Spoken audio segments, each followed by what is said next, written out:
Namaskar and welcome back to Media Scan, your weekend dose of headlines, controversies and perspectives. Viewers, once again we are faced with the oft-repeated question, that is a section of the West trying to taint India's rise in the global arena? And the question follows the release of two back-to-back reports this week, one on religious freedom and the other which relates to press freedom. So the question to discuss on Media Scan this evening is India really sliding down the scale when it comes to religion and the press freedom, or are we struggling with an agenda of the West? To discuss this very interesting and sensitive question, I have a panel of specially experienced, seasoned commentators with me, and I have here with me Rashid Kidwai, well-known author, veteran journalist. He has watched it for many decades how India's relations with the global scale has been changing, the ups and downs. He is joining Media Scan for the first time this evening.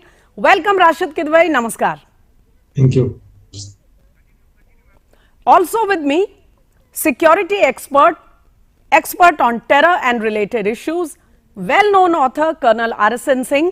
Welcome back, sir. Namaskar. And with me, our third guest, former diplomat who has served the country in various continents of the world and who has seen diplomacy from the nearest quarters, Ashok Sajjanhar. Namaskar, sir. Welcome back. Thank you very much, Smitaji. Pleasure to be here. And I'll come to Mr. Sajjanhar first. Sir, very quickly, if you have seen the US CIRF report, which was released earlier this week, it says India must be declared a country of particular concern. In fact, the people who prepared the report appear to be quite miffed with the US government because their demand of this country of particular concern has not been heeded so far. And they say that India is experiencing what they call systematic, ongoing, egregious violations of religious freedom. Their charge is that the Indian government and various state governments are bringing laws which are religiously discriminatory. And not only that, many people, including minorities and those from the deprived segments, are facing a lot of hazards, including threat to their life. Shouldn't this report be taken seriously, sir? While the government of India has rejected it, saying it reflects more on the credibility of the US CIRF rather than the situation in India. Your take on the matter? So, thank you, Smitaji. My perception, my thinking on this report is what is the government has said that it is a biased and motivated report. There is very little understanding of the situation in India, and that reflects poorly on the credibility of this organization that has come out with this report rather than on the situation in India. You know, the example that little bit of a quote that you have given, Smitaji, on this is that the laws are implemented which are discriminatory in nature, and minorities are not allowed to have the full benefit of the laws. I think this flies in the face of facts as they exist on the ground. You know, for instance, all the laws that have been implemented by the current government, and their focus is on the current government particularly, they have been made applicable to each and every citizen of the country. You would recall that when, the Prime Minister, he came to power in 2014, the motto, the ethos of his administration was Sabka Saath, Sabka Vikas. And after that, with the passage of time, it has also been enhanced to include Sabka Vishwas, Sabka Prayas.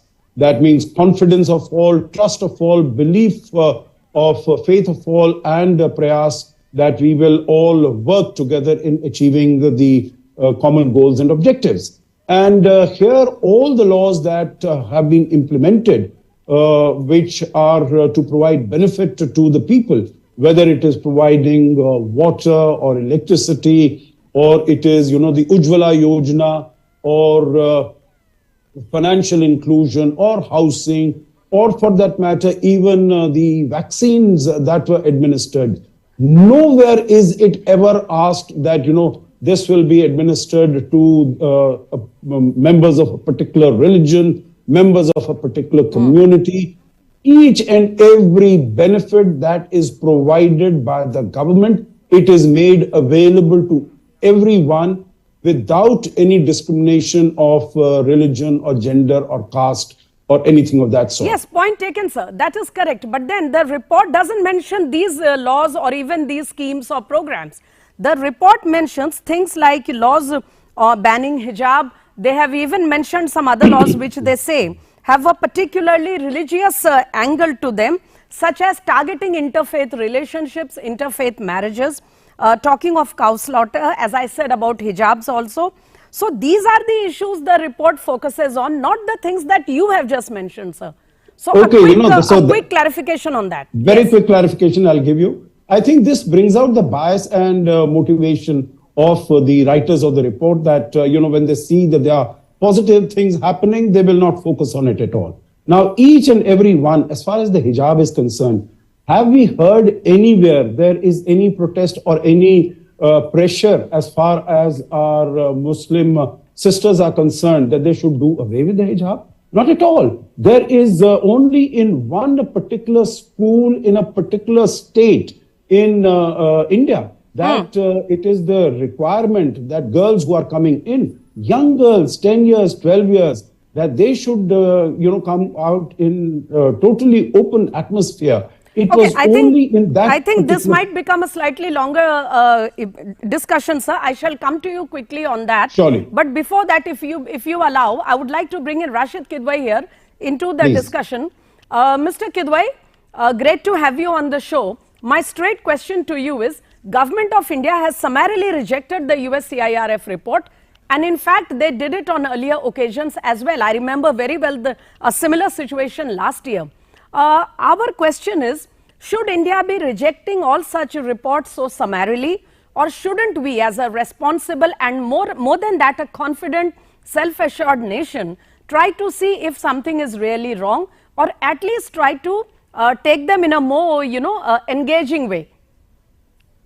Absolutely. I think you raised a very good, very pertinent issue. I think government is, in a way, is justified in rejecting it. I don't think rejection itself, solves any problem.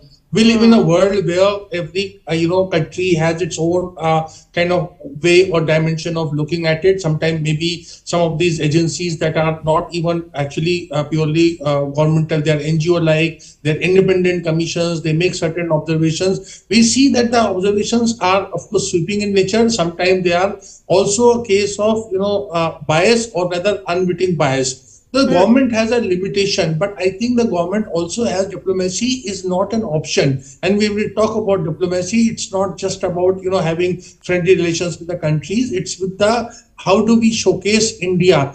As we know, about our country, it's a very diverse country, a very big country, very complex country, very pluralistic country. So whatever you say about India, the opposite is sometimes equally true or, equally relatable. Yes, there are some instances of an oversight which involves minorities, the other section, but then we have a robust mechanism. We have courts, we have rule of law, we have a constitutional democracy, and so we have a system in place now. So, Mr. Kidwai, very quickly, there is a need for engagement. Allow me a cross question here, sir. I want to know, you think that the government in its right has taken the chance to reject the report, and rightly so. But it also, as the government says, these agencies, they may not have a wrong perception of things, but it is just that their criteria and their bandwidth is not exactly, sufficient or broad-based enough to understand a complex society like ours.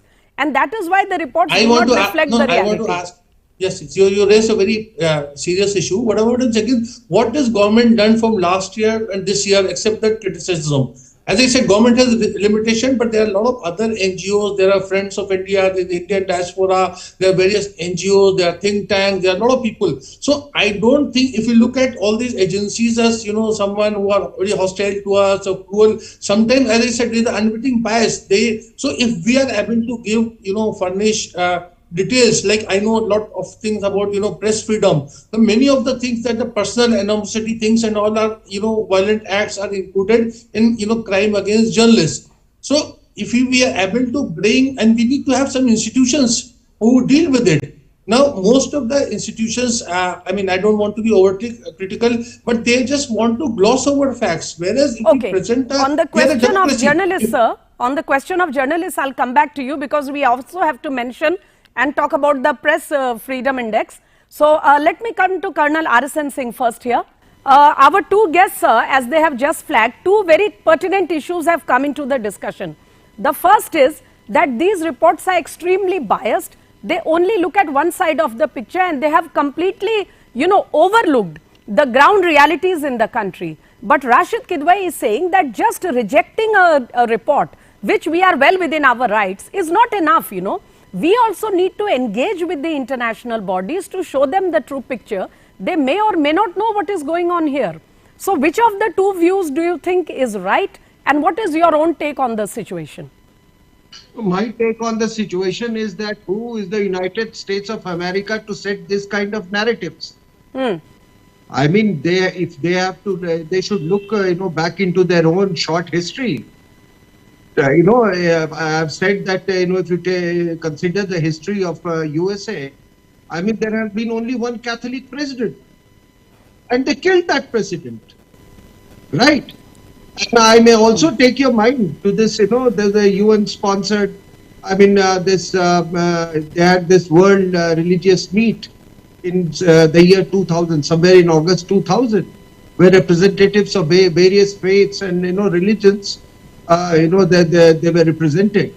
And from India, there was one Swami Dayanand, and there was also one Swami Shuddhanand. So, madam, when the joint statement was being drafted, Swami Dayanand insisted that, you should put in the joint statement, you should say that we should have, a mutual respect for all faiths and religions. And do you know the cardinal there, Arinze? I mean, he put his foot down. He said, no. If Christianity does not have mutual respect, we have only mutual tolerance. So who is the West to, why react against these fellows? The 400 years of history, uncivilized people, shooting, mass shootings taking place every day. I know some kid is killing, other kids. This is what is happening and you are taking them so seriously. Grow out of this colonial, complex. No, so I get your point that the situation in their own backyard is less than satisfactory, sir. But, the question again arises, these reports will keep coming. What exactly should be our attitude towards them except summarily rejecting them? I mean, there needs to be more than that. No, I would say just ignore. Ignore. Just ignore. You should treat that as if they don't exist. And please create your own narratives. You are the oldest civilization on this earth. So perhaps the reason we have to face this. Yes, sir. Please go on.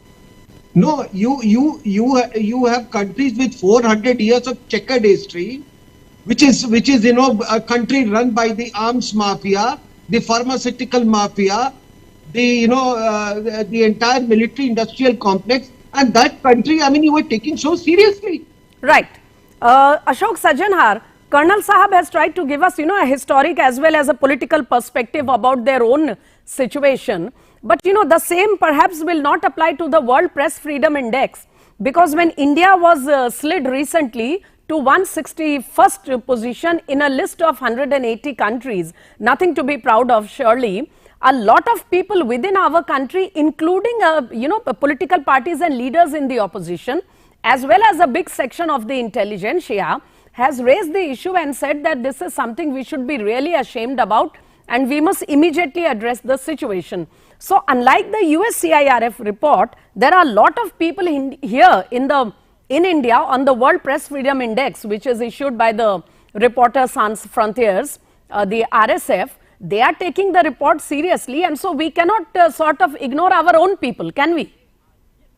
No, we cannot ignore our own people, but if you permit, Smitaji, I'll just try to respond to one of the questions that you had posed. That, why don't we engage with these organizations who are coming out with these reports? Yes. If we were confident, if I'm confident that the reports that are being produced in good faith, that, if at least there is a 50% recognition of the good work that is being done in India, and 50% is because they're genuinely ignorant or unaware of what the situation in India is, then I would find some rationale to engage with them and to inform them that, you have not given adequate attention or focus on this particular aspect which you need to give. But, so, these sir, reports Ambassador Sajjanhar, according to you, is it lack of awareness? Is it lack of adequate sources to get the genuine result? Or is it something more than that? I don't think, meaning I don't want to use any extreme words, but I don't think that these reports are produced in good faith.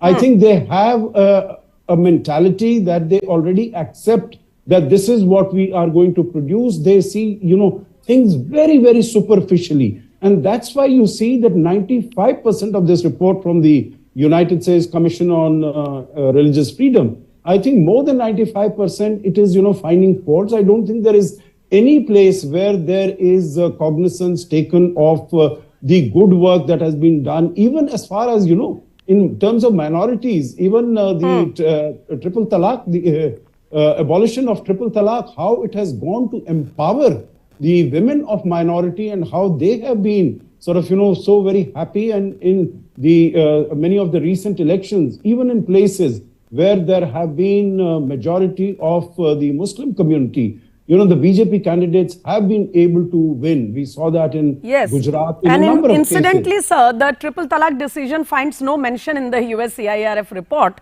But I'll move to the World Press Freedom Index. Rashid Kidwai, coming to you, sir. Sajjanhar feels that perhaps, there is a predetermined mind when these reports are prepared. But, and there is some ground to it. When India is projected as lower than Libya and Pakistan and Afghanistan, one does have to question, what exactly is going on? How much traction, how much depth should we give to these reports? And also, what do you think, what was your first reaction when you saw that press index report? What came to your mind, sir?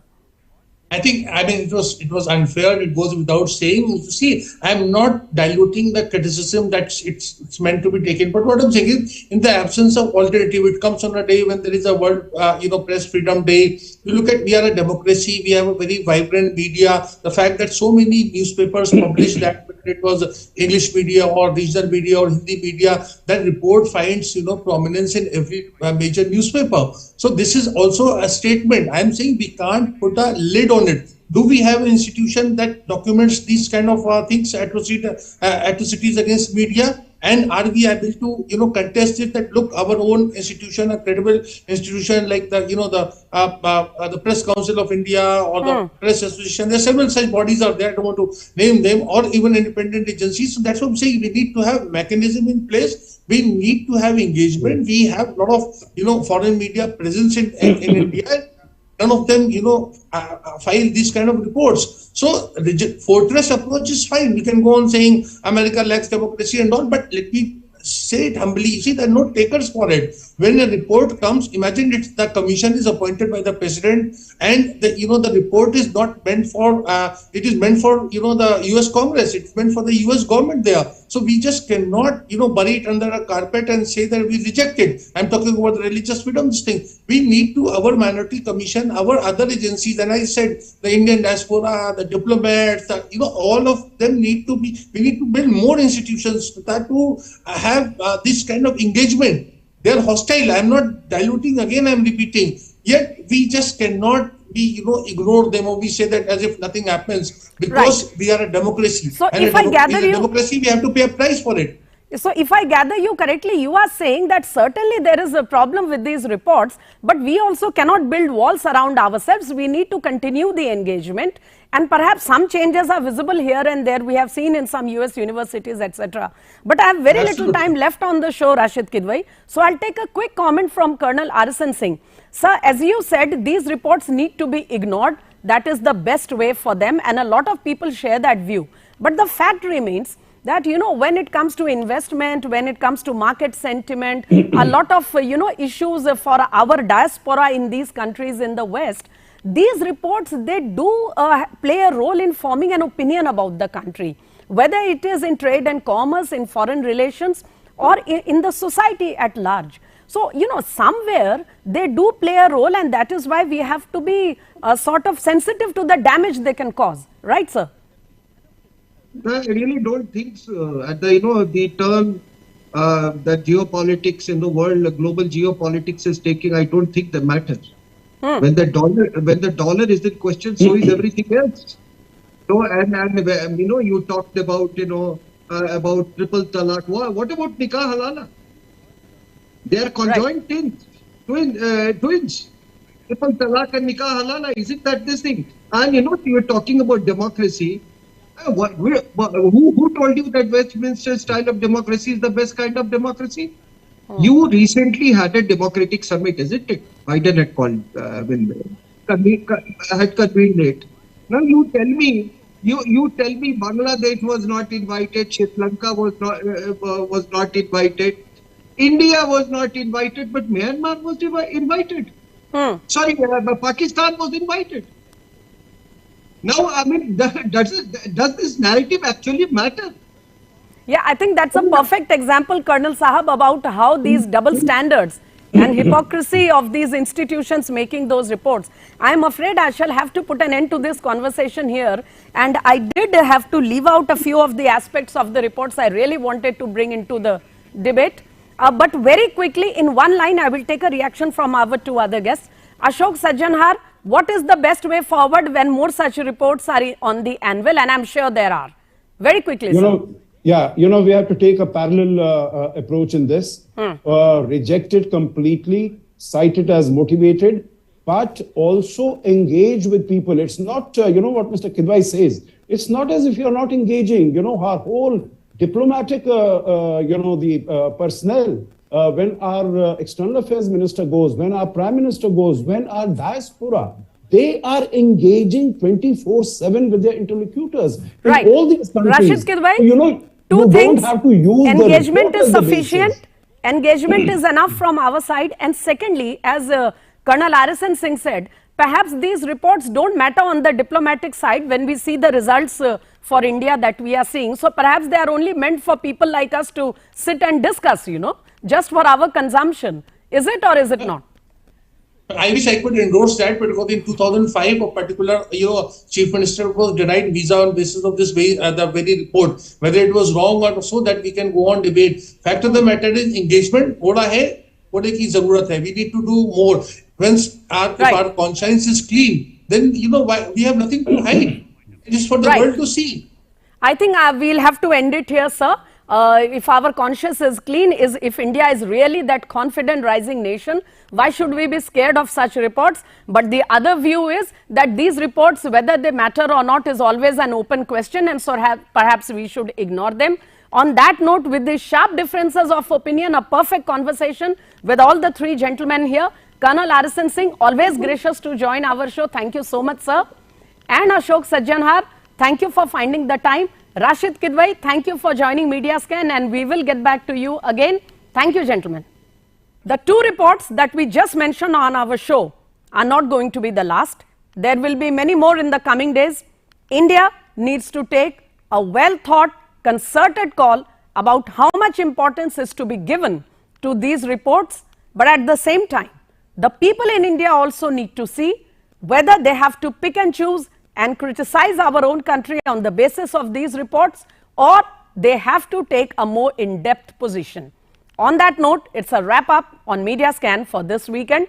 See you again next weekend. Namaskar.